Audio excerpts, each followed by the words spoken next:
of that legislation passing on this order of magnitude since 2008. And now there's a $3.5 trillion piece of legislation in the pipeline, and it will fund not productive investments in things like productive infrastructure and training and education that actually lead to prices and wages stabilizing over a period of time. But instead, there are priorities like the Civilian Climate Corps, priorities like electric vehicle rebates, things that frankly don't resonate across the heartland very much. Now, I know President Biden has assured us that this bout of inflation, as we undergo this massive fiscal experiment, is going to be temporary. That's easy for the president to say. He doesn't have to gas up his car. He doesn't have to replace household appliances when they go out, as my constituents do. So we are seeing these problems manifest every weekend when I head home. My family's dealing with it just as all other Hoosier families are. Grocery, you go to the grocery, the cost of meat is going up, and cereals, and you go to the cookie aisle, and Oreos have ticked up. You go to restaurants, and they're dealing with price pressures. Housing market, all the inputs that go into your housing, we're seeing challenges there. So this is a function of the Democrats' spending spree, and under Republican leadership, it bears reminding. We had increasing wages across all racial and ethnic groups, across all income groups, and we had stable prices. We need to return to that era of Republican leadership. Well, all eyes are on the bipartisan negotiations over infrastructure, and I, for one, wish them well. I'm looking forward to seeing the language and the pay-fors, because I want to make sure it's responsibly paid for. But even though the negotiations in the Senate are being handled, I think, responsibly, Speaker Pelosi and Joe Biden have made clear what their game plan is. Even were the Senate to pass this bipartisan infrastructure bill, they intend to not pass that until they get a chance to pass this $5 trillion plus reckless spending spree that's otherwise known as reconciliation. There's already a $1 trillion in funds that Congress has appropriated, according to the GAO in this morning's Wall Street Journal. $1 trillion of funds that have not yet been obligated from the previous COVID-19 spending bills. So to spend more money just because you can, because you can muscle the votes, is completely irresponsible. Inflation's at a 13-year high, and our national debt is at the highest level it's been since World War II. As you've heard, families are seeing higher prices across the board, and now is not the time to throw further gasoline on the fire and exacerbate what is already a very concerning condition with regard to high inflation.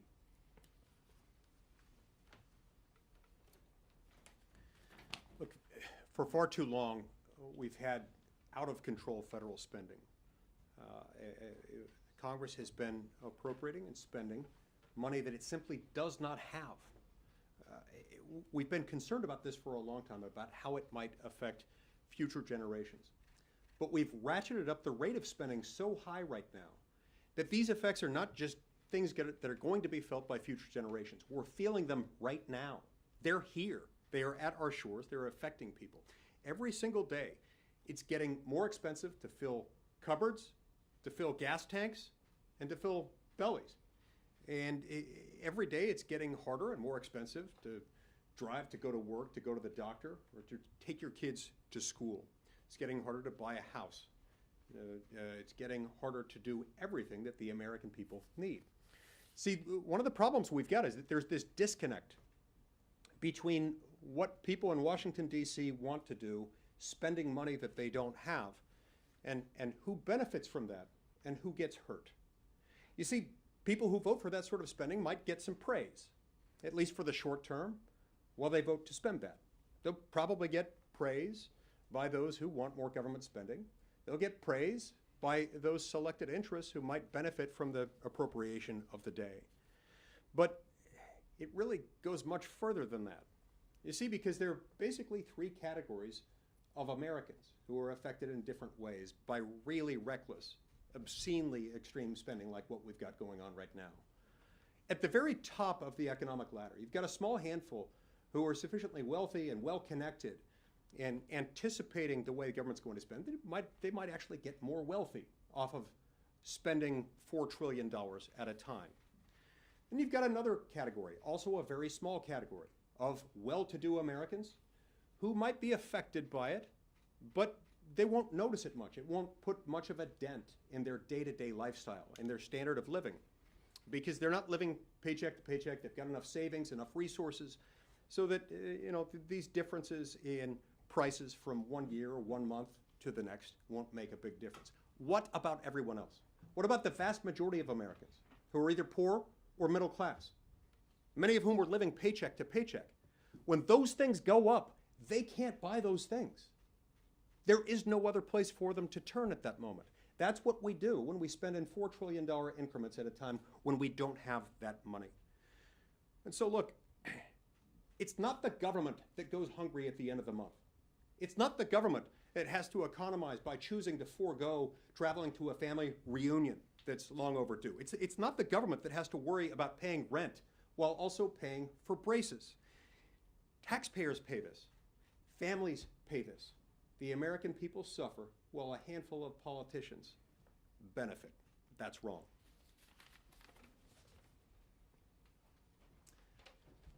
Thank you all. When Senator Scott organized this event to talk about the impact of inflation, I was reminded of a few months ago when the question of the week from the Capitol Press Corps to several of us was, are you at all concerned that the message of inflation isn't getting through? Are you at all concerned that your message about inflation isn't resonating with the American people? I said, no, I'm not at all concerned because, of course, the day will come when you won't have to explain it to anybody. They'll know it when they fill their gas tank, when they go to the grocery store, when they buy lumber, when they go to purchase their new dream home that suddenly is priced out of their league. That's exactly what's happening right now. You cannot pour water on someone's head and tell them it's raining. They know better. And they know not only the effects of the Biden and the Democrats' reckless spending that has created this inflation, they also know that they've been lied to about it, and they continue to be lied to about it. This transitory, a fancy new word for temporary. No kidding. Inflation's always temporary. It's just that the floor never comes back down. And so the next time there's inflation, it's built on a higher floor. And so the message is resonating, not so much because we're standing here, but because people are experiencing it. And now they want to add another $3.5 trillion of reckless spending, non-productive spending, spending that's just simply designed to be, quote, stimulus, but doesn't really build anything that's an asset that has any value or purpose other than to spend money. So it's a big week, obviously, this week. I know there'll be some questions about that. But we cannot take our eye off of the ball when it comes to this $3.5 trillion spending spree, wish list that the liberals are going to try to jam down our throats in a straight partisan manner. The American people want less partisanship. They want more responsible governing. They want us to stay within our means like they have to. Our means continue to go up. We print more money. Their means continue to stay flat while the cost of everything gets higher. So I want to thank Senator Scott for his leadership on this issue. It's a really important issue for the whole country. I want to focus on one area in particular, energy. We have seen in the last year a 97-cent increase at the pump for the average American. That is a 44% increase in buying gas. Now, why is that happening? We all know why that's happening. In the phrase of a former Democratic strategist, it's the policy, stupid. Here's what happens when you undertake policies like the Biden administration has. A, they are restricting production of American energy. That's happening. We all know it. B, They're going to Wall Street to try to influence woke CEOs to tell them don't invest in the energy sector. That's happening. We know it.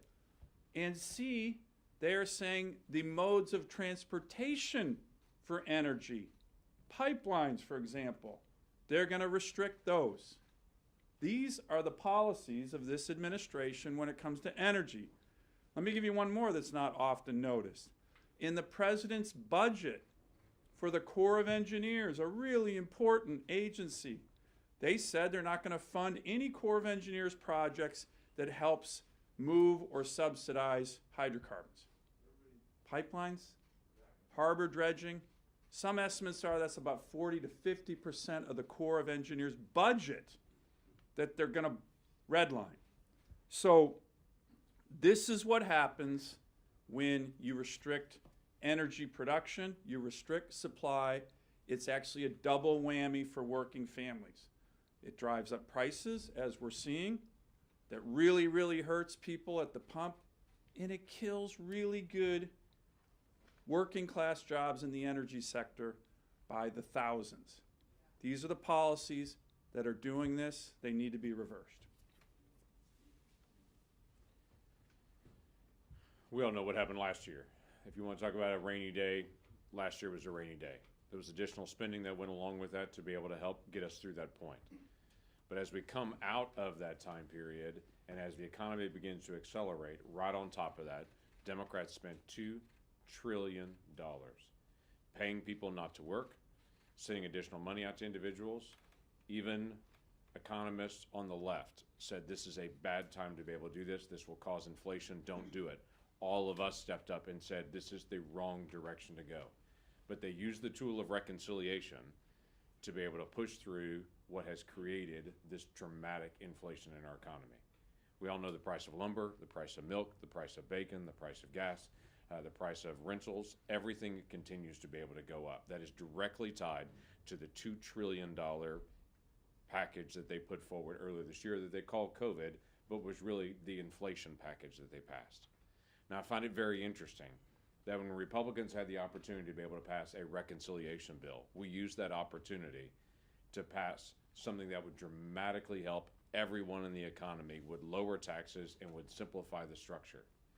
Democrats are talking about their bill that they'll do later on this year to be the largest tax increase that's ever been done, and that will dramatically increase entitlements. The same type of things that were done earlier this year that created more inflation, that's what they want to do twice as much of. Again, we lose track of these numbers because they're big. So let me just run this past us real quick. If we were talking about seconds rather than dollars, 1 million seconds is 11 and a half weeks. 1 billion seconds is 31 and a half years. 1 trillion seconds is 31,688 years.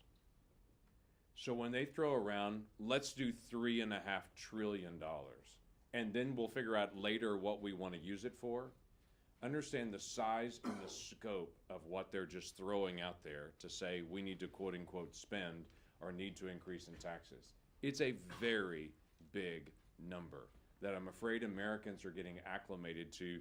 Just these big numbers as if they don't have meaning. They do have meaning, and people feel that meaning right now when the price of everything they go to the store to buy suddenly has gone up so dramatically. Thank you all for being here. You know, I think the human consequences of what lies ahead, it's very important for us to take into account. First off, last year, on 5 different occasions, we came together on a bipartisan basis to confront the challenges that COVID caused all of our citizens and businesses to face, and we did a good job. But in January, the leadership in the White House and the leadership here in Congress decided to go a completely different way, the $1.9 trillion that my colleagues have spoken about.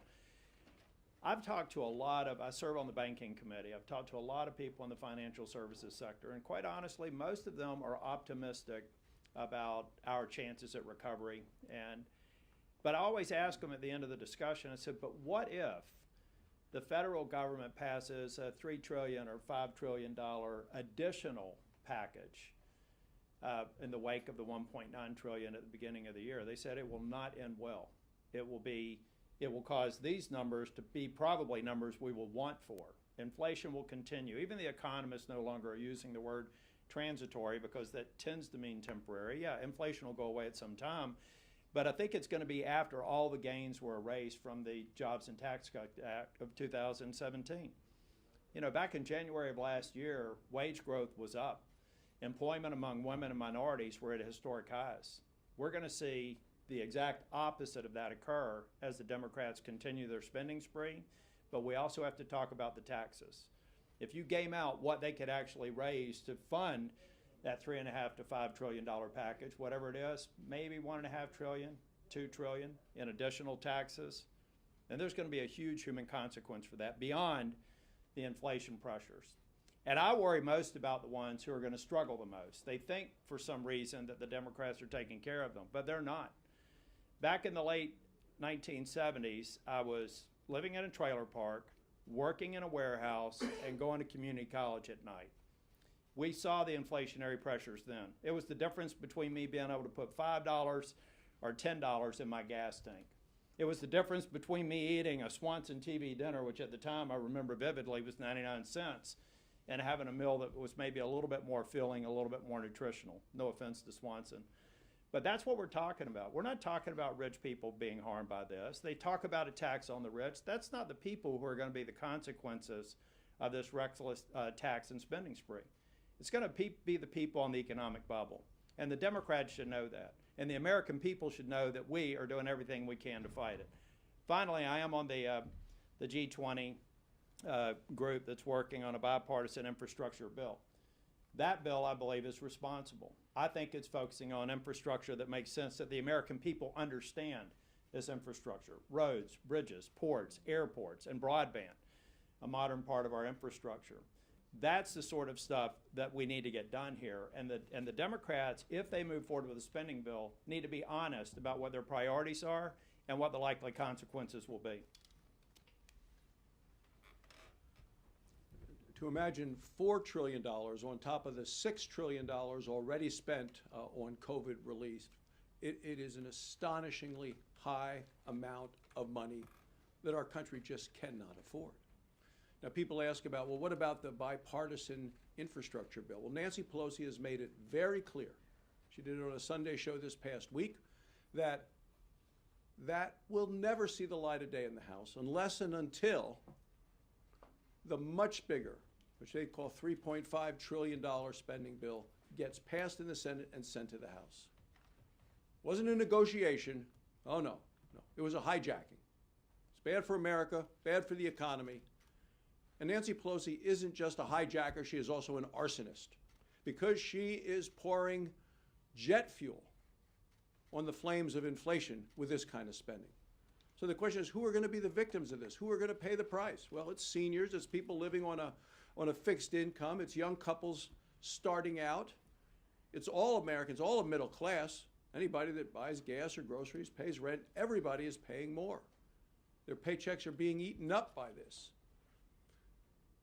People in Wyoming who fill up now are paying about $25 more per fill up than they were the day that Joe Biden took office. Go to the grocery store for a weekly shopping trip, paying about $25 more from groceries than you were the day Joe Biden came into office. That's what we're looking at. With the Democrats' reckless tax and spending spree, they're taking us back to the days of Jimmy Carter with the misery index, with high inflation hitting all of America. And let it be clear, when we're talking about real inflation, Nancy Pelosi says not a penny for roads, not a penny for bridges, not a penny for ports, not a penny for airports, until you pass the $3.5 trillion monstrosity. Let me be very clear, there is not a Republican in the House or the Senate who is going to vote for or support this kind of a reckless tax and spending spree. Well, of course, Senator Brasso's right. The misery index is going up back home thanks to inflation. Inflation is yet another crisis this White House has created. You know, I just got to say that again, that inflation is yet another crisis this White House has created. They own inflation. You know, if I didn't know better, I would think that the president called a meeting at the White House at the end of January. He invited his advisors in, And he asked them, if you wanted to cause inflation, what would you do? Well, first of all, Mr. President, I'm sure they told him, let's borrow another $2 trillion. Let's start printing money. But if you really want to drive up inflation, let's pay people more to stay at home than to go to work. Mr. President, if you would pay people, a family of four, $108,000 a year, I think you can get people to stay at home and not go to work. You'll create bottlenecks in the supply chains. We'll have less goods, we'll have less people willing to work in the service industry. And Mr. President, that's when inflation happens, when you have too many dollars chasing too few goods and service. Inflation is a great social injustice. Let me say that again. Inflation is a great social injustice, one of the greatest social injustices. Why does this White House want to disproportionately punish senior citizens living on month-to-month Medicare, Social Security type of payments? Why does the president want to punish young, hardworking families, young single moms by driving up inflation? Yes, the White House owns inflation. And now, with their tax, borrow, and spending spree they're going on, they're going to keep throwing more and more jet fuel on the fire, driving up inflation more, creating more social injustices. Thank you. So we can answer any questions anybody has. Senator, I have two questions. I'll start with an obvious about the motion to proceed cloture vote today. Are any of you all going to vote for it? I know Senator Tillis plans to, but the rest. I haven't seen the text, so I can't do it. So I'm not going to do it. I support infrastructure, but I haven't seen the text. Yeah, I've not seen any text either, so I don't know what we're moving to. Okay. So is that are you guys no's, or are you going to wait to get briefed today? I need to see text on the notes, I'll see text. Okay. Usually, defaulting to no is a good idea if you don't know what's in a bill. So that said, I did get some information this morning. I saw an outline, some text, asked some tough questions of the negotiators, and I'm comfortable at this point to voting yes on the motion to proceed to the measure, and because I think we need to continue the debate on it. We need to look at opportunities to amend it if it needs amending. But I would put it this way, as a couple of others have. There's a big difference between investing on the demand side of an economy and investing on the supply side of an economy. Roads, bridges, transportation infrastructure that has as its primary purpose the profitability of commerce. It is the movement of goods and services. That investment to the supply side, it actually pushes against inflation. And it's wildly popular with the American public. So the pay-fors I've seen are adequate, and the assurances of the type of permitting reform in infrastructure that I've seen are good. I happen to be the ranking member of the Transportation and Infrastructure Subcommittee, so the EPW surface transportation bill that passed unanimously out of committee is the basis for the surface transportation part of this bill. And so while I can't say that I'm going to vote for final passage yet, Leanne, at this point, I think the motion to proceed is appropriate. Yeah, just to add a little bit to that. First off, there's a lot of language out there that can be reviewed, and it's incumbent on us to get it to the members, because the underlying bill is based on several provisions that have gone through committees. The permitting is probably a good example of it. So I'm voting to get on the bill, and like Senator Kramer, we have to see what amendments get processed, what may change the underlying bill.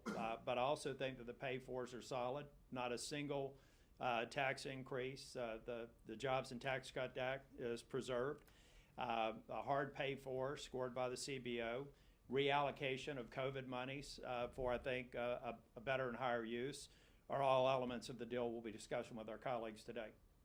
Great. And my second question, if I could ask, is in the $3.5 trillion bill the Democrats are trying to push, there's a component in there up to $300 billion on expanding home-based and community care for the elderly by expanding Medicaid eligibility requirements, or incentivizing it, I guess, for the states.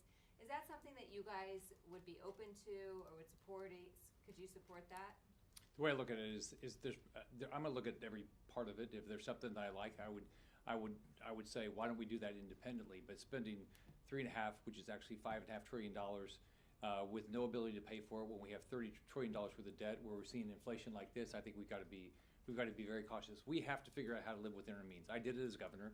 I walked in with a $4 billion budget deficit. I balanced the budget. I started cutting taxes, and we actually paid off a third of the state debt. We can do the same thing up here if we start allocating our dollars and quit just throwing money at anything and everything without getting a return. I'm just wondering, do you think the government should implement price controls if inflation continues to go up? I don't believe in price controls. I don't believe price controls have ever worked. I worked in a grocery store in junior high and high school, and there was price controls, and all it did was create shortages.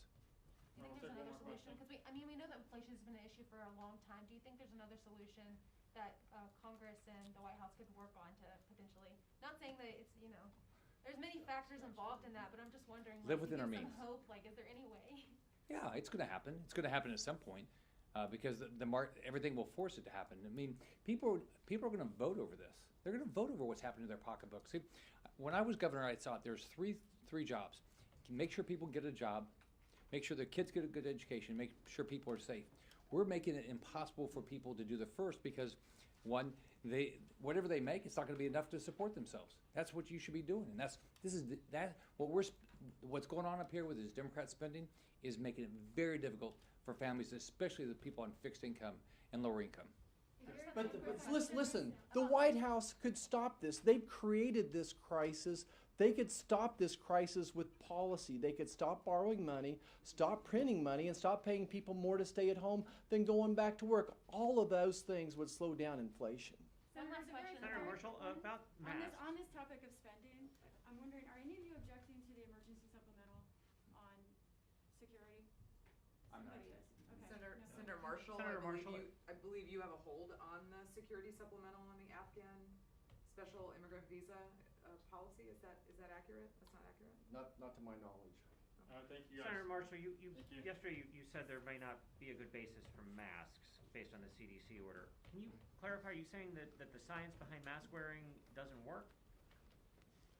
I don't think that anyone's proven that wearing masks, let me back up and say, I don't think that wearing masks help people that have had the vaccine or that have already had the virus. No one has shown that at all. And really, no one has shown really from a practical application that wearing masks, it works. I think that, especially I look at grade schools and then when I see people wear masks, I think it's almost, you're fooling yourself. That if you really think that mask is going to stop a particle that's smaller than the fibers, that mask would work. N95s might work, but I think where people get the viruses is putting the mask on and off and they're touching themselves.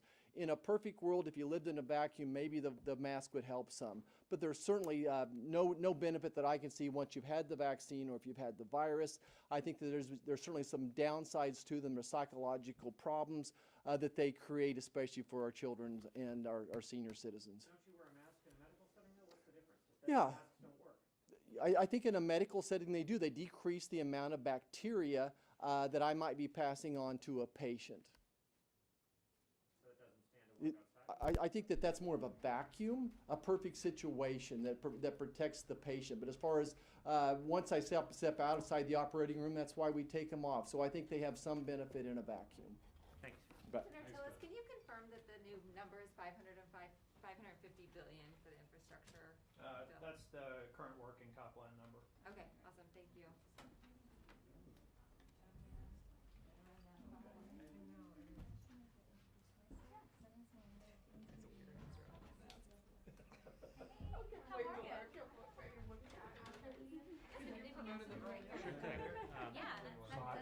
I don't know where we lost audio, but we lost our audio.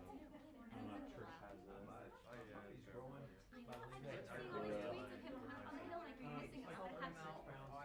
They're having an issue, so ABC can't, whoever has the audio is smart. Okay. Bernie's of course I have some technical. And the name? I was trying to. That's right. I mean,